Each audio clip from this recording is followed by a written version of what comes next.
Miss হবে না আপনার পছন্দের টিভি শো। দেখুন জি5 অ্যাপে একদম free. Excuse me, I am really sorry, আমার লেট হয়ে গেল একটু। আমি আপনার বসের সঙ্গে আমার অ্যাপয়েন্টমেন্ট ছিল একটা। কি নাম বলুন? রণজিৎ লাহিড়ী। আমি লাহিড়ী ইন্ডাস্ট্রিজ থেকে এসেছি। সিকিউরিটি, সিকিউরিটি, ওনাকে ধরে এক্ষুনি অফিস থেকে বার করে দিন। ওয়েট, কি বলছেন কি আপনি? কার সঙ্গে কথা বলছেন জানেন? আমি রণজিৎ লাহিড়ী। আপনার বসকে গিয়ে ইনফর্ম করুন যে রণজিৎ অফিসে এসেছে। আপনি যেই হন না কেন, অন্তত রণজিৎ লাহিড়ী নন। একটু আগে উনি এবং ওনার ওয়াইফ অনামিকা লাহিড়ী এসে স্যারের সাথে মিটিং করে গেছেন। The hell are you talking about? কি বলছেন কি আপনি? আমি রণজিৎ লাহিড়ী। আর দরকার হলে আমি আপনাকে আমার আইডি কার্ড দেখাচ্ছি। তার কোনো দরকার নেই। একটু আগে ওনারা এসে স্যারের সাথে মিসবিহেভ করে গেছেন। স্যার বলেছেন লাহিড়ী ইন্ডাস্ট্রি থেকে যেই আসুক না কেন তাকে ঘাট ধাক্কা দিয়ে বার করে দিতে। বের করে দাও। আরে কি বলছেন কি আপনারা?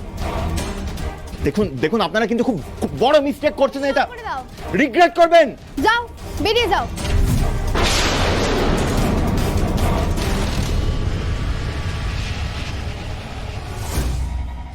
আমি তো কিছুই বুঝতে পারছি না। আমার আগে রণজিৎ লাহিড়ী এসেছে, মিটিংটা কে করে গেল? আর মিস্টার ডিকে বা কেন আমাকে অফিস থেকে বের করে দেওয়ার কথা বলেছিলেন? কে করতে পারে এরকম?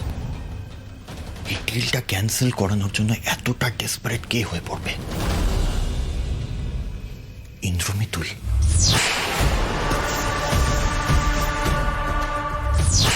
আমরা তো মেকানিকই, আপনি সরে যান, আমরা ঠিক করে দিচ্ছি।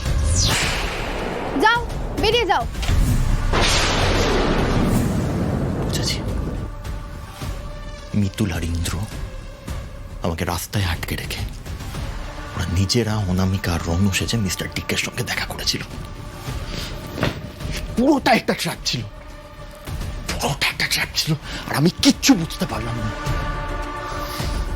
কিন্তু এই ডিলটা তো আমি খুব সিক্রেটলি করেছিলাম, কারোর তো জানার কথা না। তাহলে ইন্দ্র খবরটা পেল কি করে?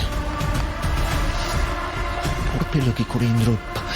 আমি তো কাউকে কিচ্ছু, আমি কাছে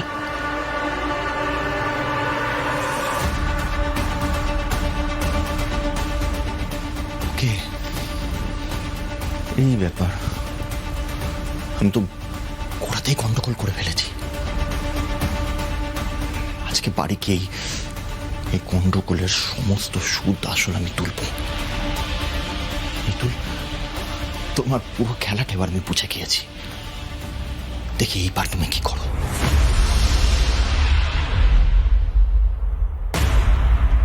এই তো এখানে দাঁড়িয়ে যান।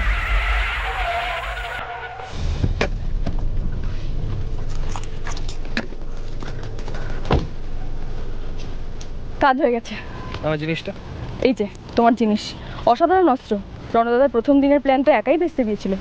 আজকে প্ল্যানটা আমরা বেচতে দিয়েছি, দেখি কোম্পানি ও কি করে বিক্রি করে। যদিও বা করে, ও সব প্ল্যান তো আগে থেকেই আমরা শুনতে পেয়ে যাবো, আমরা সব বেচে দিতে পারবো। আচ্ছা, আমি কি বলছি, এসব হয়েছে, এখন তোমরা বাড়ি যাও। বাড়িতে তোমাদের কেউ না দেখতে পেলে ডাউট করবে। আর আমি সামনে নিচ্ছি, আমি ফোন করে দিচ্ছি তোদের।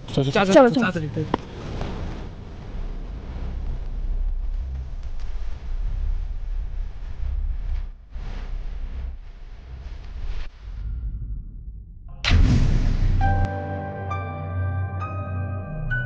এসো এসো এসো। মিতুল দিদি, শোনো, ওদিকটা ফাঁকা আছে, তোমরা গিয়ে তোমাদের সাজ পোশাক সমস্ত কিছু বদলে নাও, বাকিটা আমি বুঝে নিচ্ছি। মাঝখানে ওরা খোঁজ করেনি তো আমাদের? একবার খোঁজ করেছিল মিতুল দিদি, কিন্তু আমি সমস্তটা সামনে নিয়েছি, ওরা কিচ্ছু বুঝতে পারেনি। সত্যি পঞ্চাদা, তুমি না থাকলে যে কি হতো। মিতুল দিদি, এখন এই সমস্ত কথা বলার সময় নয়, তোমরা ভেতরে যাও তো দেখি। পঞ্চাব, এই পঞ্চাব! শয়তানটা আবার চেঁচাচ্ছে কেন? কিছু বুঝে গেল নাকি? যদি এখন এদিকে চলে আসে তাহলে তো আমরা ধরা পড়ে যাব। পঞ্চা, তুই কোথায় আছিস? মিতুল দিদি, তোমরা যাও, তোমরা এখন তাড়াতাড়ি চলে যাও এবং তাড়াতাড়ি করে চেঞ্জ করে নাও, আমি ওকে আটকাচ্ছি। তোমরা যাও মিতুল দিদি।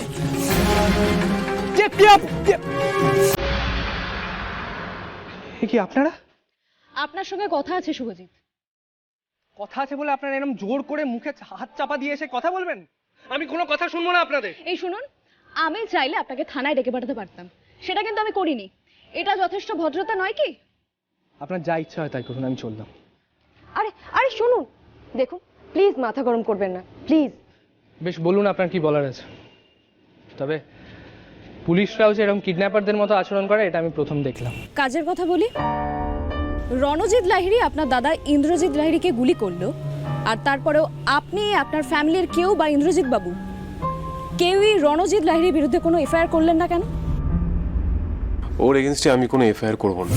ও আমার একের পর এক ক্ষতি করে গেছে, এবার সব কিছুর শাস্তি ওকে আমি ফেরত দেবো। আমি আমি আমি কিছু জানি না, আমি জানেন না নাকি জেনেও বলবেন না? দেখুন শুভজিৎ, আমি শুধুমাত্র একজন ক্রিমিনালকে ধরার জন্যই মিসেস লাহিড়ী এবং আপনাদের গোটা ফ্যামিলির পাশে ছিলাম এতদিন,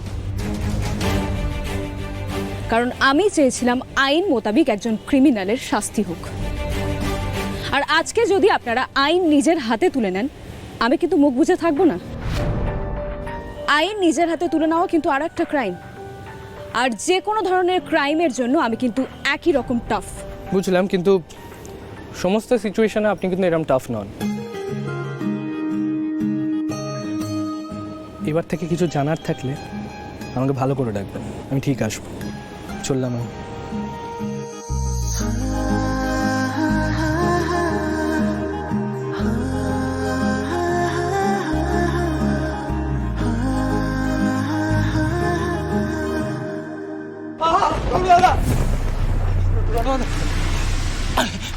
পঞ্জা, তুই মিতুলকে কি কি খবর পাচার করেছিস? দাদা আমি কিছু জানি না, দাদা বিশ্বাস করো। পঞ্জা, মিতুলকে তুই কি খবর পাচার করেছিস আমাকে সবটা বল। আমার ছেড়ে দাও রণদাদা, আমি জানি না গো। পঞ্জা, তুই মিতুলকে কি কি খবর পাচার করেছিস বল আমাকে। জানি না রণদাদা। জানিস না? না না জানিস না? না। যতই চাপকাও তুমি, মরে যাব, আমার মুখ তুমি কিছুতেই খোলাতে পারবে না। জি5 ডাউনলোড করুন আর সব এপিসোড দেখুন একদম ফ্রি।